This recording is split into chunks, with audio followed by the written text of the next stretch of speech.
선사시대 한반도 문명의 핵심 고인돌.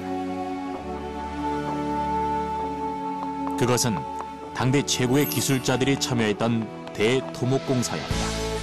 거대한 규모의 바위돌을 다듬고 축조하는 것이 어떻게 가능했을까? 우리 조상들의 어떤 뛰어난 건축술 또는 지혜, 이런 것을 엿볼 수 있는 우리에게는 아주 소중한 자산이라고 할 수 있습니다. 한반도를 지배하며 세계 거성문화의 중심으로 자리한 고인돌. 과연 누구의 무덤인 걸까? 고인돌은 물론 그 지배자의 무덤도 있지만은 지배자만의 무덤으로 보기 어려운 여러 가지 자료가 있습니다. 양과 규모 면에서 압도적인 한반도 고인돌이 2000년 유네스코 세계문화유산에 등재되며 다시 한번 주목받고 있다. 지금 기원전 선사시대로 들어가는 비밀의 문이 열린다.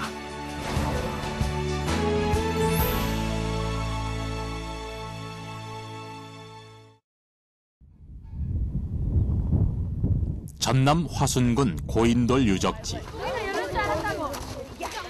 주말이면 고인돌 체험에 나선 학생들로 늘 북적인다. 여러분들이 고인돌을 보시면 밑에를 한번 봐보시게요. 뭐가 고이고 있는 것들이 뺑 둘러 있을 거예요. 한번 쭉 둘러보세요.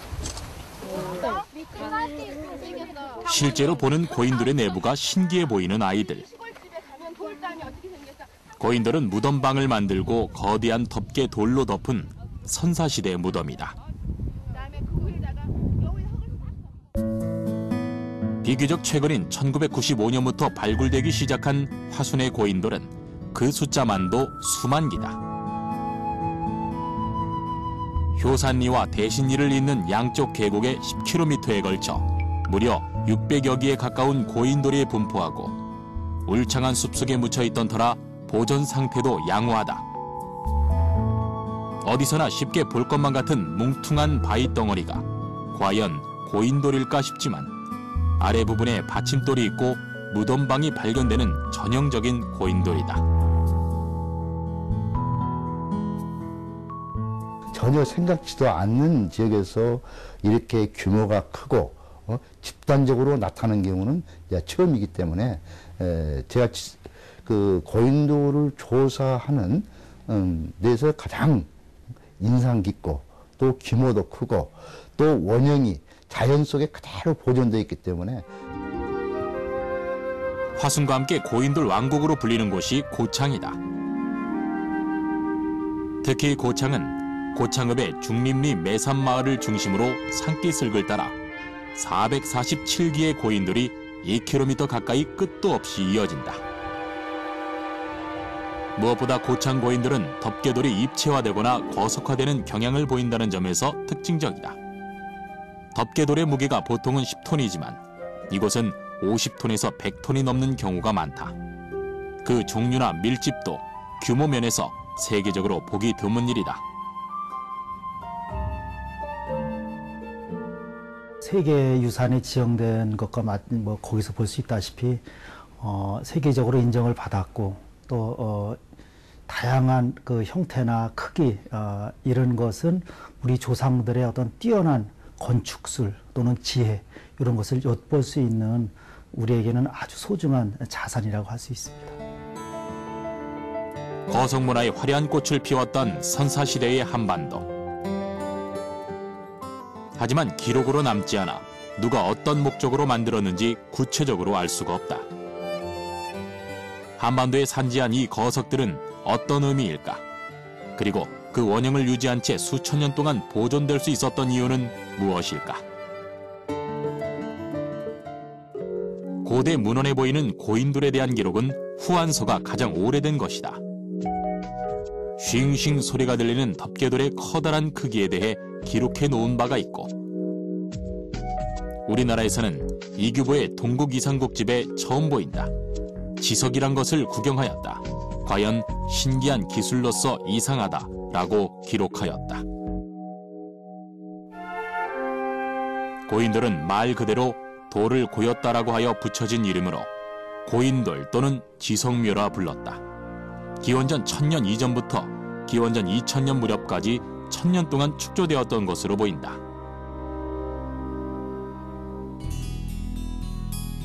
큰 돌의 의미를 부여하고 섬기는 것은 세계적으로 나타나는 오랜 전통이다.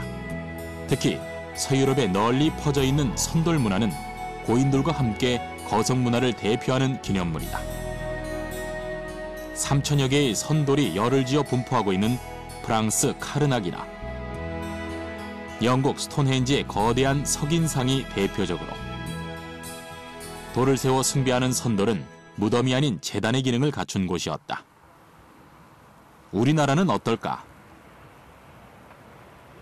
경기도 용인의 한 마을 입구에 3개의 커다란 선돌이 세워져 있어 선돌마을이라고도 불린다. 사람의 길을 훌쩍 넘는 길이의 선돌은 마을 주민들에게 상서로운 돌로 여겨지며 오랫동안 보존돼 왔다. 돌하고 관련된 신앙이 아마 내재되어 있었겠죠, 사상적으로. 그러니까 이 돌이 가지는 어떤 상징성, 강하다, 없어지지 않는다, 영원불멸이다, 이런 어떤 사상적인 의식이 가미돼 가지고 아마 그렇게 힘들고 한 큰 거석 기념물 무덤을 이렇게 만들지 않았나, 이렇게 이제 생각이 되는 거고.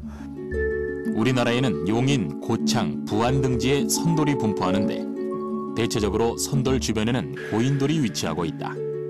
이는 원시적인 거석 숭배의 유물로 그 시기가 비슷하기 때문에 고인돌을 중심으로 한 우리나라 거석은 전 세계의 40%를 차지한다.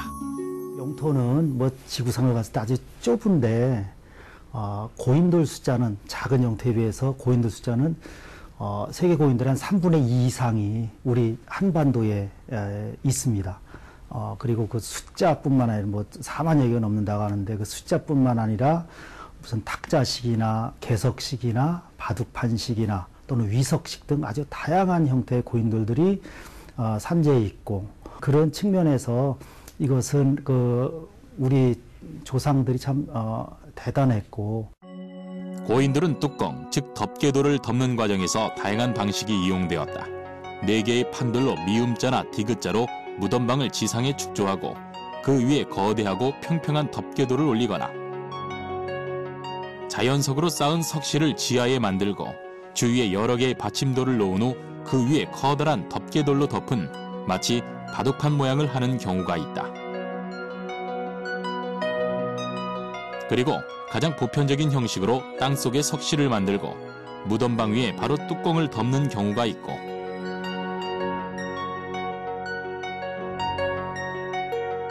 드물게는 고창에서 나타나는 것처럼 덮개돌 밑을 돌아가면서 빈틈없이 판석으로 받친 경우가 있는데, 고인돌은 그 형태에 따라 쓰임새도 다양했다.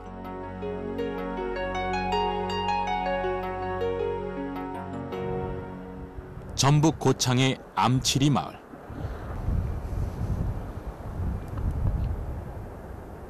이곳에는 지난 1999년 저수지 제방을 축조하는 과정에서 발견되어 복원이 이루어진 13기의 고인돌이 있다.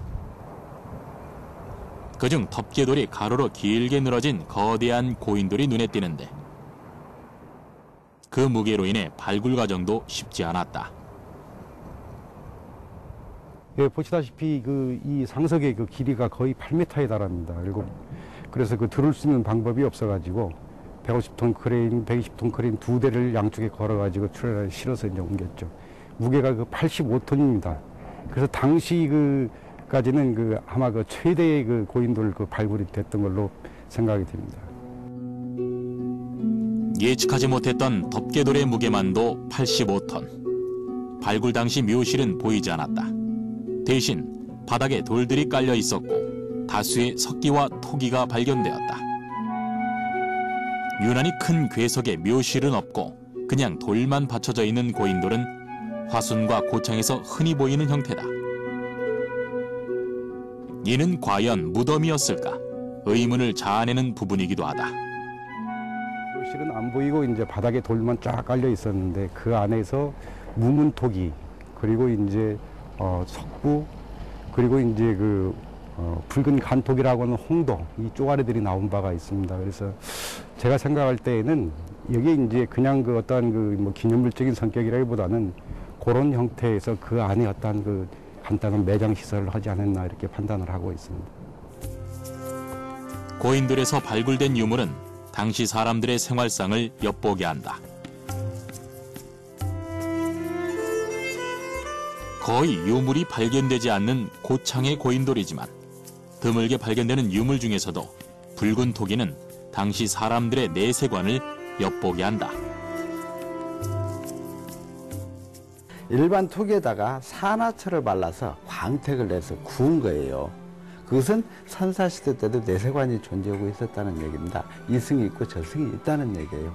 그래서 저승에 가신 분을 산 사람으로 대접을 해드린다. 저 붉은 것을 넣어줌으로 인해서 붉은 피를 공급한다는 의미겠죠. 수천 년의 세월을 지나 고인돌의 유골은 대부분 사라지고 없지만 제천 황성리 고인돌처럼 간혹 유골이 발굴되는 경우가 있다. 확실히 고인돌은 무덤인 것이다. 남겨진 형태를 보면 대부분 시신을 바로 눕혀서 매장하는 편이지만 사람을 옆으로 굽혀 눕히기도 하고 화장을 하기도 했다.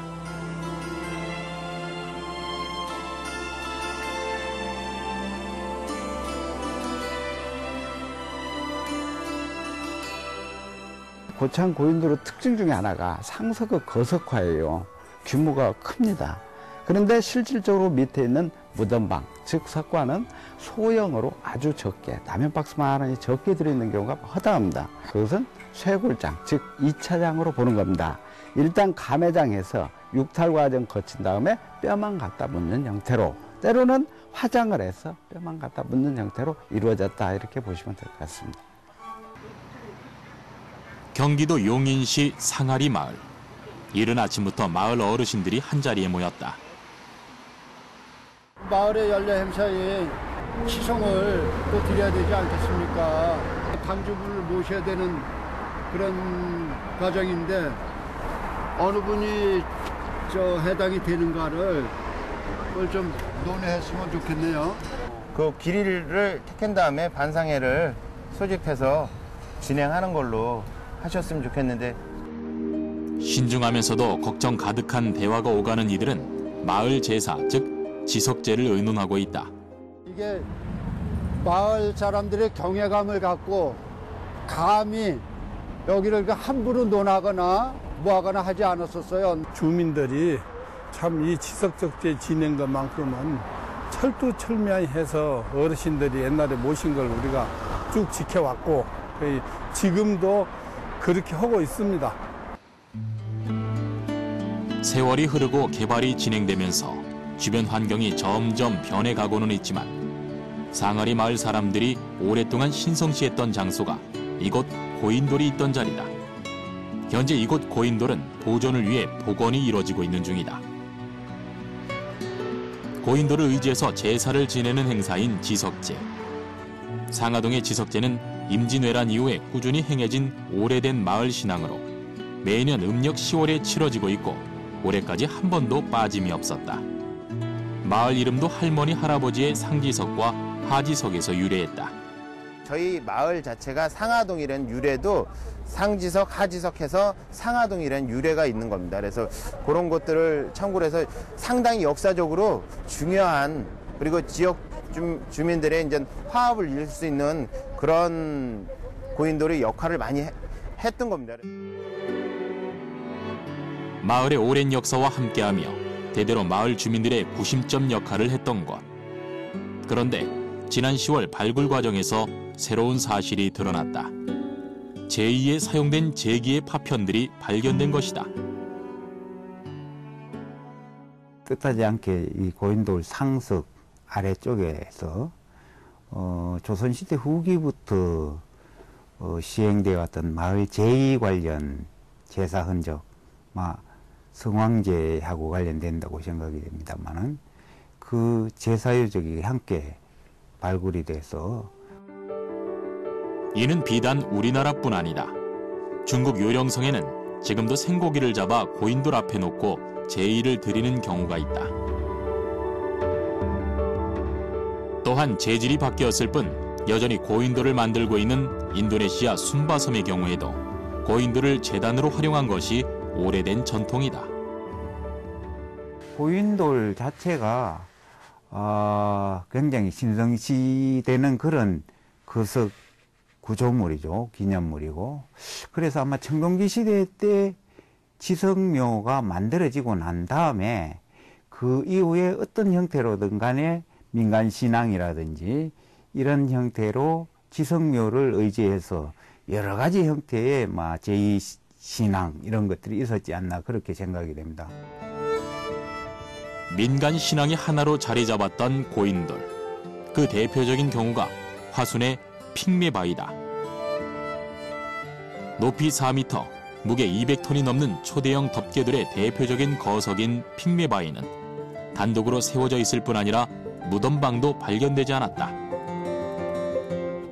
제2의 기능으로 사용됐으리라 보는 전형적인 고인돌로 바위에는 오래된 전설이 전해져 온다. 중국 설화에 나오는 마고 할머니가 치마에다가 돌을 싸가지고 와서 운주사에다가 일부를 불해주고 나머지를 여기다가 불했답니다. 여기다가 불인 돌 중에 제일 큰 놈을 그 마고 할머니가 다리심이 얼마나 짱짱했던가 발로 툭 차서 굴러떨어진 돌이 오늘날 핑매바위라고 합니다. 전설과 관련해 이름도 던진다, 팽매질한다라는 뜻의 핑매바위. 바위 위로는 조그만 돌들이 가득하다. 이는 사람들이 돌 위에 있는 구멍을 향해 던진 것이다. 처녀 총각들이 지나가다가 돌을 던져서 그 구멍 안에 들어가게 되면은 그 해에 장가 시집을 간다는 이런 웃기는 이야기가 있습니다.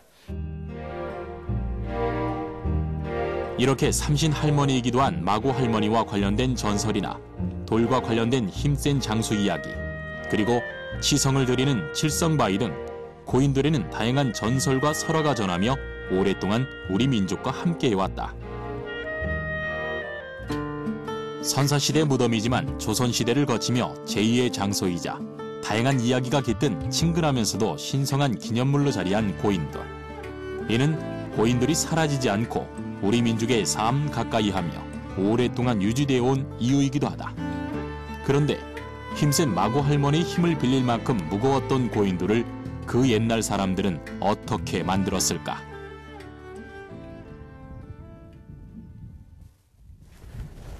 고인돌 유적지 가까이 인근에는 커다란 바위산들이 산재한다.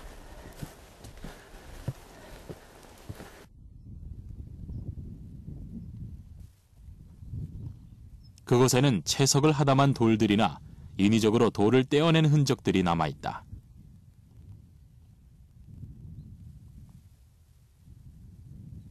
아래에 위치한 고인돌의 채석장으로 쓰인 것이다. 약 7, 8분 능선에 23개소의 채석장이 분포되어 있습니다. 그래서 이런 채석장이 저쪽 좌우로 22개소가 더 있다는 얘기가 되겠죠. 그래서 여기에서 채석을 해서 바로 밑에 있는 유적지로 이 운반을 해서 축조를 했다. 이렇게 보시면 될 것 같습니다. 채석의 흔적 중에는 일관된 형태의 구멍이 존재한다. 바위를 떼어낸 방법을 추측할 수 있는 흔적이기도 한데 어떤 방법이 사용된 걸까?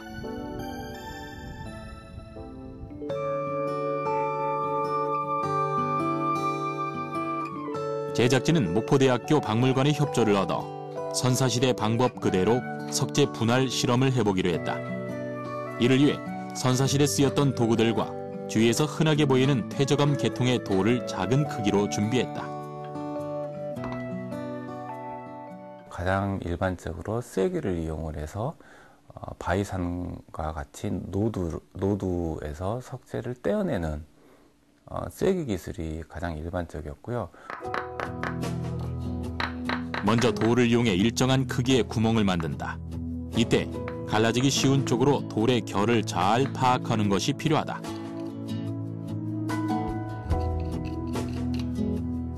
일정한 정도의 구멍이 만들어지면 나무로 만든 쐐기를 박는다. 그리고 쐐기에 물을 붓는데 쐐기가 짓이겨 자리 잡도록 계속해서 두들겨준다. 위에서 쐐기가 계속 파고들면서 균열이 생기고 그 균열 사이에 이 수분들이 계속 그 안으로 스며들면서 더욱더 쐐기 힘을 증가시키는 효과를 가져옵니다. 물에 의해 쐐기는 팽창하고 석재는 물을 흡수하면서 강도가 상대적으로 약해진다. 실제 고인돌에 사용된 돌을 채석하는 데에는 상하의 여러 곳에 일정한 간격으로 쐐기를 박아 돌을 떼어냈을 것으로 보인다.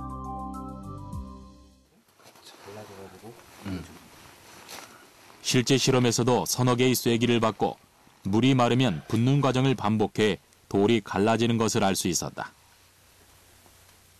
돌에 구멍을 내고 나무를 박아 분할한다는 것 자체가 당시로선 획기적이었다. 사실 쐐기의 원리라는 것 자체가 굉장히 과학적인 원리인 거죠. 오래된 시기에 이미 그런 기술을 터득을 하고 가장 또 돌들에 대한 정확한 이해, 또 석재의 선별 능력, 또 나아가서 석재의 가공 능력들이 굉장히 완성된 시기라고 볼 수가 있겠습니다. 구석기 시대부터 사용했던 석재 기술은 청동기 시대를 거치며 가장 왕성하고 활발하게 발달했다.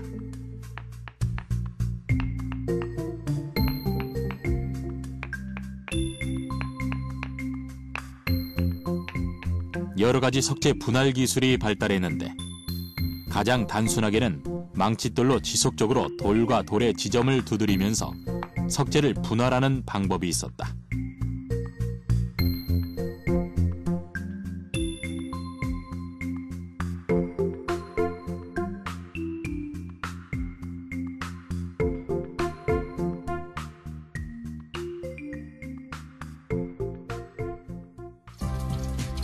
그리고 재질이 강한 돌송곳을 손으로 잡고 좌우로 회전시켜서 구멍을 뚫는 천공 기술이 있었다.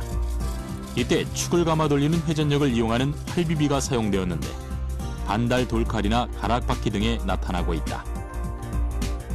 또한 돌로서 돌을 자르는 기술이 있었다.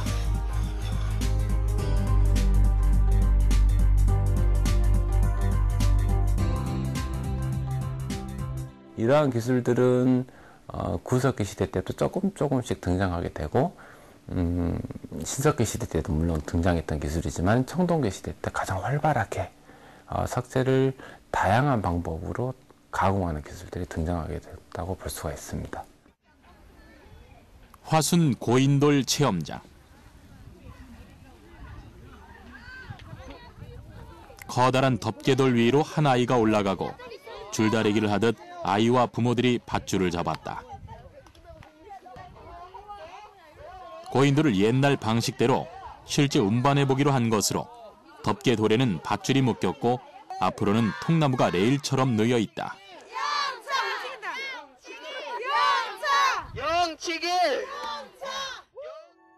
거석 운반은 오랫동안 수수께끼였다. 이집트 등 세계 각국에 남은 벽화 등을 보면 거석을 운반하는 여러 방법 중 나무 끌개가 사용됐음을 알 수 있다.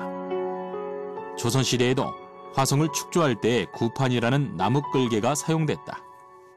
정조대왕이 썼던 수원 화성에서의 화성 그 성역 그 유괴 같은 그 경우도 큰 돌을 옮길 때 거기는 그 똑같은 그 Y자형의 거기는 이제 그 이름을 구판이라고 했던 그런 것이 나오죠. 옛날이나 오늘날까지 거석을 옮기는데 사용되어 있다라고 해서 우리나라도 아마 그랬을 것이다.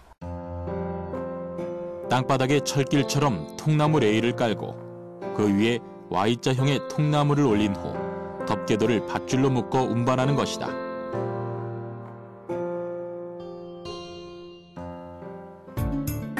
이는 덮개돌이 땅바닥에 직접 닿는 접착면을 최소화해 쉽게 움직이게 하는 방법이다.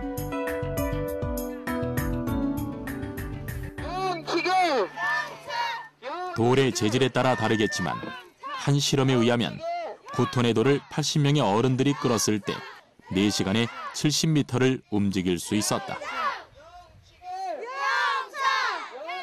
이날 체험에서는 30여 명의 인원이 참여해 5톤의 돌을 움직였다. 되게 재밌었고요. 특히 그 고인돌 끌어보는 거예요. 꽤 무겁더라고요. 그래가지고 옛날 사람들이 고인돌을 만드느라고 서로 협동을 하면서 만들 수 있다는 것이 참 놀랍고 그랬어요. 예, 길게 파세요. 길게, 더 길게요. 한쪽에서는 축조 체험이 진행됐다. 더 길게 파세요. 조금 더 좁게. 기술이나 미적인 면에서 탁자식 고인돌이 가장 발달된 형태로 그 규모와 형태로 인해 균형감이 중요하다.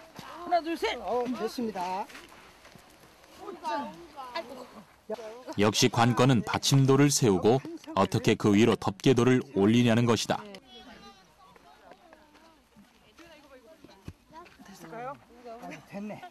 이날 체험에서는 받침돌과 무덤방을 만든 후 흙으로 받침돌까지 모두 덮어 비탈을 만드는 방법이 사용됐다.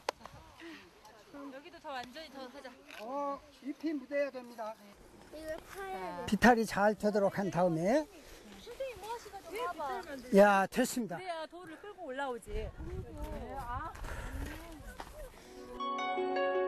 받침돌을 세운 후 흙으로 경사지게 봉토를 만들고 나면 덮개돌을 봉토의 경사면을 따라 끌어올리게 된다.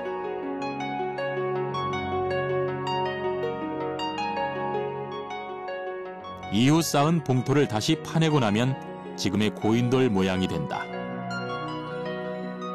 보기에는 비교적 단순해 보이지만 당시에는 많은 시간과 노동력, 뛰어난 기술력이 요구되는 작업이었다.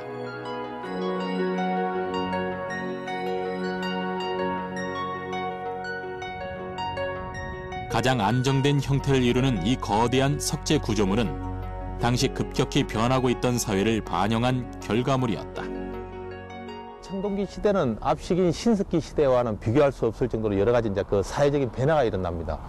특히 이제 농경을 발달되기 때문에 이 농경을 바탕으로 해가지고 이제 그 잉여 생산물이 생기게 됩니다. 그러면 잉여 생산물이 생기니까 자연스럽게 이제 계층이 분화되고 또 직업의 전문화가 이루어지게 되는 겁니다. 직업이 분화되면서 전문적인 어떤 그 장인이 나타나게 되므로 기술의 발전이 이제 이루어지게 되는 겁니다.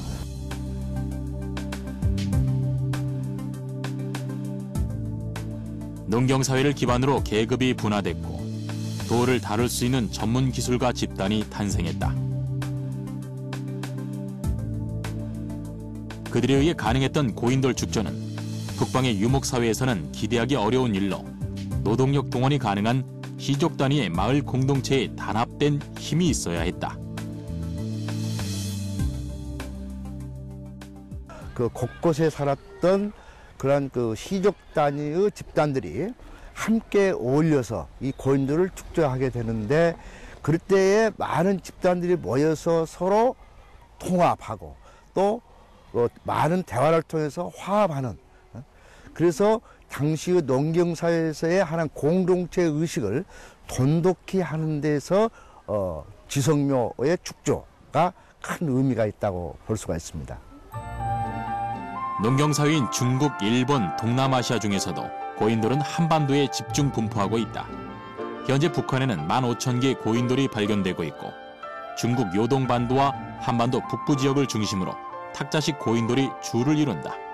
그리고 남한에는 3만여 개의 고인돌이 분포, 전라도를 중심으로 한 남쪽과 일본의 규슈 등지에는 바둑판식 고인돌이 분포하고 있다.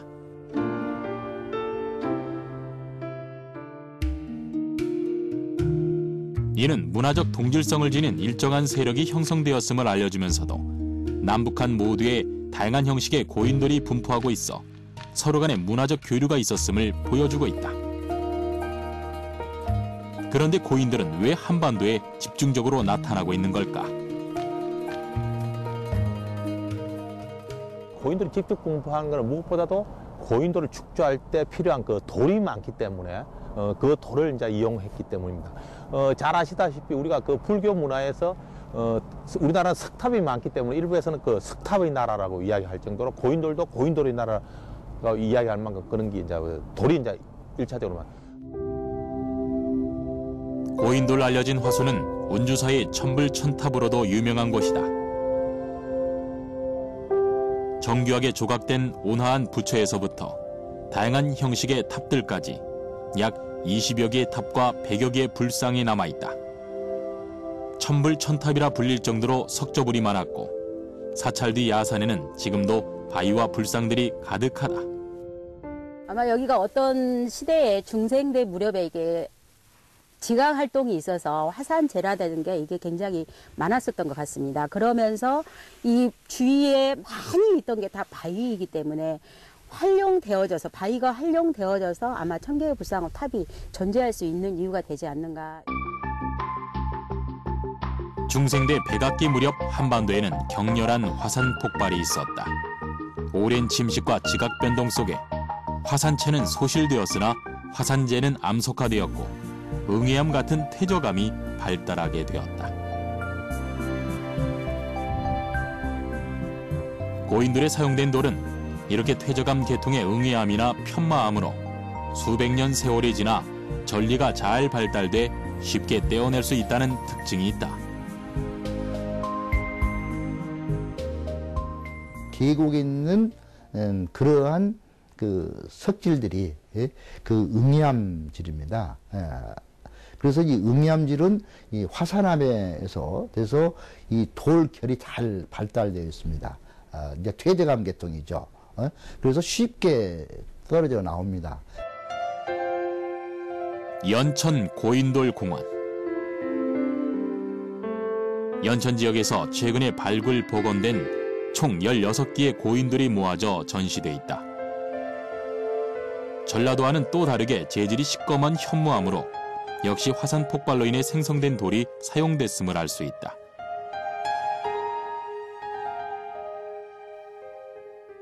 그런데 원래 고인돌이 있었던 지리적 위치를 보면 임진강, 한탄강 등의 물줄기를 따라 두세 개씩 군집해 있는 것을 알 수 있다. 한탄강 유역과 임진강 유역에 따라서 그 강줄기를 따서 연천 지역의 고인돌이 대부분이 이제 분포하고 있다는 겁니다. 이거는 그 당시 사람들이 강물과 같은 어떤 그런 지시적인 조건을 가장 잘 활용하여 고인돌을 축조했던 걸로 판단됩니다. 연천뿐만이 아니다. 총 70여 개의 고인돌이 있는 경기 지역을 보면 남한강의 물줄기를 따라 양평과 이천을 중심으로 고인돌이 위치하고 있음을 알 수 있다. 고대 문명의 발달이 그러하듯 한반도의 고인돌도 대부분 강을 가까이에 두고 평지나 구릉지대에 형성되어 있다. 그런데 한 가지 재미있는 사실을 발견할 수 있다. 일반적으로 과거에는 해상교통이 발달한 큰 강가를 따라 많은 사람들이 모여 살기 마련이고 거기에 큰 고인돌이 만들어졌을 거라고 생각하기 쉽다. 하지만 그렇지가 않다. 한강 유역을 쭉 연구하고 또 이제 대동강 쪽도 마찬가지더라고요. 보니까 큰 강가에는 큰 고인돌이 없어요. 그것은 이제 큰 강가에는 원래 이제 신석기 때 사람들이 많이 살았는데 청동기 시대에 오면서 지배자들이 나타나고 지배자들이 가장 우려하는 것은 안전입니다. 방어하기 좋은 이런 상류 쪽으로 올라가서 어떤 그 부족 세력권을 형성하고 거기에서 커다란 고인돌을 만들었던 걸로 봅니다. 강변에서 떨어진 지천의 고인돌들은 단독으로 위치하는 경우가 많다. 하지만 강변에는 여러 기의 고인돌이 모여있는 편이다. 즉 청동기 시대에 등장한 강력한 세력은 방어에 유리한 지천의 털을 잡았고 많은 인원을 동원해 고인돌을 축조했을 것이다. 실제 고인돌을 조사해 평균값을 내보면 큰 강변보다는 지류에 위치한 고인돌이 훨씬 크다는 것을 알 수 있다. 그렇다면 고인돌이 클수록 주인공의 신분도 높아지는 걸까? 국사책에 나타나고 있는데 상당히 많은 부분에 있어가지고 이야기하는 것이 고인돌은 어떤 그 힘을 가진 지배자다 또는 족장의 무덤이다 이렇게 이제 이야기를 많이 이제 하고 있습니다. 그런데 청동시대에 주로 만들어진 이 고인돌은 물론 그 지배자의 무덤도 있지만은 지배자만의 무덤으로 보기 어려운 여러 가지 자료가 있습니다. 화순 대신리 고인돌 발굴 현장. 전체적으로 계획된 묘역을 형성했던 이곳의 고인돌들은 현재 발굴 당시처럼 덮개돌을 떼어놓은 상태로 선사시대 다양한 형태의 무덤방과 내부 구조를 살펴볼 수 있다. 이곳은 화순 고인돌 발굴 현장입니다. 발굴하기 전에는 여기가 논이었습니다. 또 보다시피 여기 무덤인데 무덤 위에 덮개돌이 덮여 있었는데 그 덮개돌은 내중에 보셔야만은 뒷뜰에다가 다 옮겨놨습니다. 덮개돌을 떼어낸 무덤방에는 유골이 발견되지는 않았으나 많은 부장품이 발견되었다. 또한 방사성 탄소연대 측정 결과 2500년에서 2300년 전 청동기 시대 무덤임이 확인됐다. 그런데 이 중에는 특이한 무덤방이 보인다. 하나의 무덤만 있기도 하지만 두 개의 무덤이 한 묶음으로 되어 있는 것이다.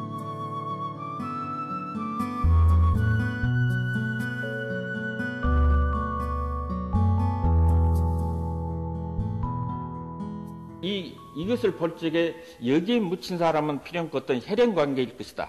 가족 관계. 부부간의 무덤 아니면 부자간의 무덤 또는 모녀간의 무덤으로 보게 되는 것입니다. 널리 알려져 있듯 고인돌이 지배자의 무덤이라고 하기엔 우리나라 고인돌의 수가 너무 많다.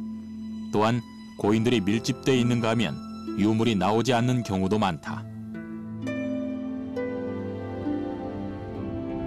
강화 부군리 고인돌처럼 전형적인 지배자의 것도 있지만 일반 평민이나 가족, 그리고 마을 공동의 고인돌일 수도 있다는 것이다. 설령 거대한 돌을 움직여야 한다고 해도 반드시 강력한 힘이 필요했던 것은 아니다. 요즘도 보면은 상조계라 해가지고 어떤 사람이 이제 죽으면은 주변의 사람들이 전부 이제 도우러 갑니다. 이 고인돌도 축제할 때 온 동네 사람들이, 다시 말해서 공동체의 성원들이 모여가지고 이 고인돌을 축제하는데 당시 기술을 가지고 이제 적용했지 않냐, 이제 그렇게 봅니다. 사람이 주거하는 지역을 중심으로 불빛이 반짝이는 한반도의 밤 풍경이 고인돌의 분포도와 유사함을 알 수 있다.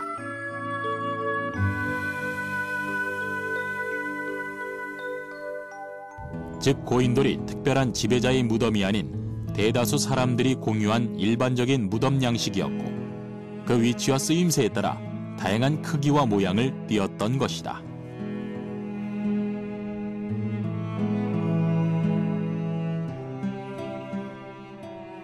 우리가 지금 무덤을 쓸 때 그냥 마을에서 무덤을 그냥 일사불란하게 그냥 쭉 진행하고 뭐 어떤 형태로 만들 거냐 이런 거에 대해서 별로 사람들이 이의를 다른 사람이 없습니다. 그것은 그때 고인돌 풍습 있을 당시에는 그냥 누가 죽으면은 당연히 그렇게 하는 걸로 했던 그런 시기이기 때문에 당연히 많이 만들어질 수밖에 없는 겁니다.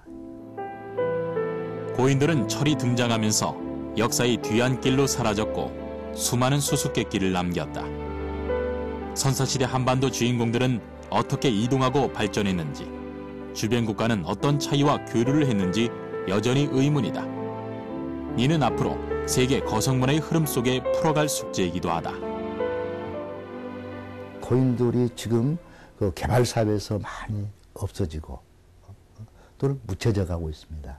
우리 선조들이 3000년 전에 남겨졌던 우리 선조들의 문화유산이 앞으로 길이길이 보존하지 않으면 우리는 훗날 어떻게 얼굴을 볼 수 있을 것인가. 고인돌이야말로 단순히 청동기 시대의 무덤의 가치를 넘어서서 우리 민족 혼과 이렇게 함께 해온, 그리고 앞으로도 계속돼야 함께 해야 될 가치 있는 그런 문화유산이다.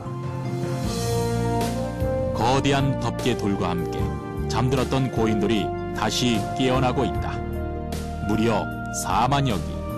한반도 고인돌은 그 종류와 규모가 다양해 더욱 특별하다. 선사시대 영원 불멸의 강력한 힘을 믿었던 사람들은 농경사회의 공동체 문화를 유지하기 위해 돌을 다루는 기술을 발달시켰고 바위를 채석하고 운반하는 과정 속에서 이웃과의 단합된 힘을 발휘하였다. 그리고 선사시대를 지나 신성한 제2의 상징물로 자리하며 수천 년을 이어왔다. 고인돌은 특정한 그 누군가를 위한 기념물이 아닌 일반 민중들의 삶의 흔적 그 자체였던 것이다.